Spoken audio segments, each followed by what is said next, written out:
Hello students, कैसे हैं आप।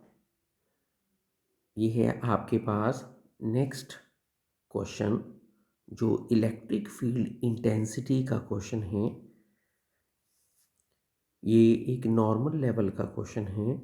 आओ जरा इस क्वेश्चन का मीनिंग समझें। इस क्वेश्चन में आपके पास four charges are placed at the corner of a square है। फिगर गिवन है बच्चों।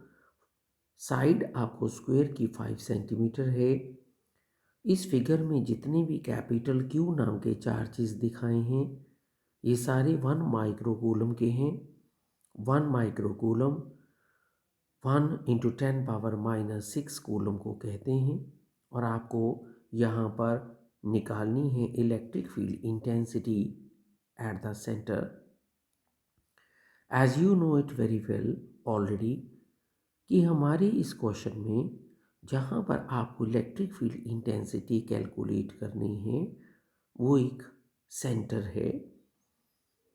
अब यहाँ पर सबसे पहले इलेक्ट्रिक फील्ड, क्योंकि एक वेक्टर क्वांटिटी है, मैं यहाँ पर एक टेस्ट चार्ज या यूनिट पॉजिटिव टेस्ट चार्ज को सपोज कर रहा हूँ सो दैट हम इस चीज़ को समझें डायरेक्शन वाइज। सबसे पहले यहाँ पर इस टेस्ट चार्ज को जो ए के कारण इलेक्ट्रिक फील्ड की फीलिंग हो रही है वो है हमारे पास इलेक्ट्रिक फील्ड ड्यू टू ए। अगर आप इसी क्वेश्चन में अपनी चार्ज सी को देखें, दैट इज अनदर चार्ज, और हमारा ये चार्ज 2Q है और पॉजिटिव है, ये इसका इलेक्ट्रिक फील्ड होगा।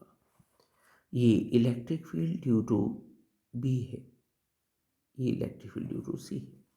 अब यहाँ से सिमेट्री बता रही है बच्चों कि जो हमारे पास ए के कारण इलेक्ट्रिक फील्ड है वो सोर्स चार्ज क्यू के कारण है। एट सेम डिस्टेंस जो इलेक्ट्रिक फील्ड सी के कारण है वो सोर्स चार्ज टू क्यू के कारण है। इट मीन्स अगर आप इस इलेक्ट्रिक फील्ड को यहाँ पर ई लेट करेंगे तो ये वाला इलेक्ट्रिक फील्ड इससे ट्वाइस स्ट्रॉन्गर है। एक बार फिर यहाँ पर चेक करें। आपके इस क्वेश्चन में आप बी वाले चार्ज को देखें।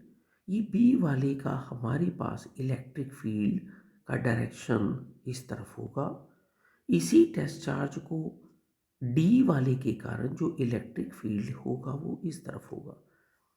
अगर आप इस चेक में फिर चेक करें, अगर इस इलेक्ट्रिक फील्ड को मैं फिर ई कह लूँ जो कि डी के कारण है ड्यू टू क्यू, तो ये मेरे पास जो इलेक्ट्रिक फील्ड है I will take it as 2E जो बी के कारण है। आप देख सकते हैं सेंटर में इनकी डायरेक्शन ऑपोजिट है। आओ इस क्वेश्चन में एक इजी डायग्राम बनाएं और उस इजी डायग्राम से पहले मैं आपको बता दूं इस स्क्वायर की साइड 5 सेंटीमीटर है। अगर आप इस क्वेश्चन में स्क्वायर का डायगोनल चेक करेंगे तो ये हमारे पास 5√2 सेंटीमीटर आ जाएगा। लेकिन अगर आप सारे के सारे चार्जेस का सेंटर से डिस्टेंस चेक करेंगे तो ये हमारे इस क्वेश्चन में 5√2 का half centimetre means 5 divided by √2 centimetre होगा। तो यहाँ पर डिस्टेंस को हमने फाइंड आउट कर लिया है। मैं इस क्वेश्चन में से कोई इलेक्ट्रिक फील्ड की वैल्यू भी लिख देता हूँ और ये है हमारे पास कोई एक इलेक्ट्रिक फील्ड मैं लिख देता हूँ, ये ए के कारण है and I will state it as 1/4πε0 और ये है क्यू और ये है हमारे पास वो डिस्टेंस जिसका नाम है 5 divided by √2। But be careful, ये सेंटीमीटर में है और आप इसे मीटर बनाकर यूज़ करेंगे। अब इस क्वेश्चन की डायग्रामेटिक स्टोरी को हम अगर इजीली समझने की कोशिश करें तो मैं इस क्वेश्चन में सेंट्रल पॉइंट को एक बार फिर डिस्कस करता हूँ। ई और 2E ऑपोजिट डायरेक्शन के कारण हमारे पास एक जो ई है जिसकी वैल्यू मैं यहाँ पर ड्रॉ कर रहा हूँ, नेट ई, वो मैं इस तरह बना रहा हूँ, जो आप समझ सकते हैं इस ए का और इस ए का ऑपोजिट डायरेक्शन के कारण नेट आंसर ड्रॉ किया है।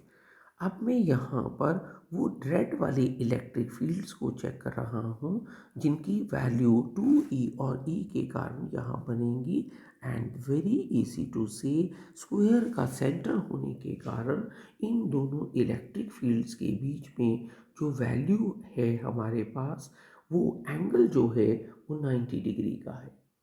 अब हमारे पास इस क्वेश्चन में दो इलेक्ट्रिक फील्ड हैं, लेकिन अगर हम इसके नेट इलेक्ट्रिक फील्ड को चेक करना चाहें on the basis of parallelogram law of vector, तो हम इसको नेट इलेक्ट्रिक फील्ड को इस तरह से शो कर सकते हैं। तो बच्चों ध्यान दें, इस क्वेश्चन में जो हमारे पास नेट इलेक्ट्रिक फील्ड आ रहा है, मैं उसका मैग्नीट्यूड फाइंड आउट करने लगा हूँ। दो इलेक्ट्रिक फील्ड हमारे पास यहाँ पर आए हैं जो आपस में 90 डिग्री पर हैं।